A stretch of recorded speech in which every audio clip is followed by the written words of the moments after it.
So this week's Code and Capital email got a pretty strong response. So thanks to everyone that's been sending me some feedback, and I'll put a link to the article below. But obviously we explored M&A, and one of the good questions I had was, why does most M&A fail? So the statistics are approximately between 75 and 85% of all M&A transactions fail to deliver on the intended benefits.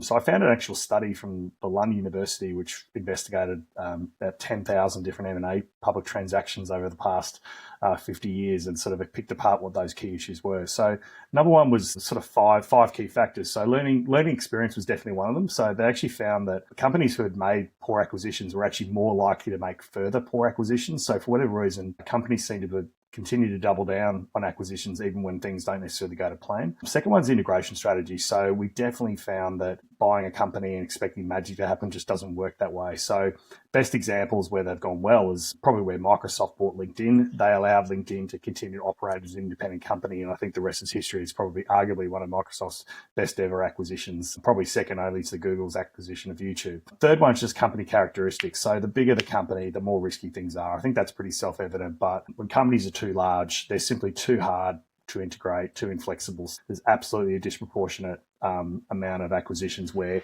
if you are a larger company acquiring a smaller company, more likely to be successful. Usually if there's a meeting of equals, recipe for a lot of friction. And the final one I think is really important was that came out and in fact was the number one issue that derailed most M&A and contributed to the most failure was hubris. Hubris on behalf of the executives and the boards making these acquisitions. They almost overestimate their abilities to drive success and value out of these companies, underestimate the amount of work required, don't often listen to the objective and fact-based opinions of those who will actually be doing the work, and press ahead with these deals anyway. So they were absolutely the key factors driving M&A issues. Always keen to hear other people's experiences, and naturally we do a lot of work in this space when it comes to technology, which is just a very small part of the work that needs to get done.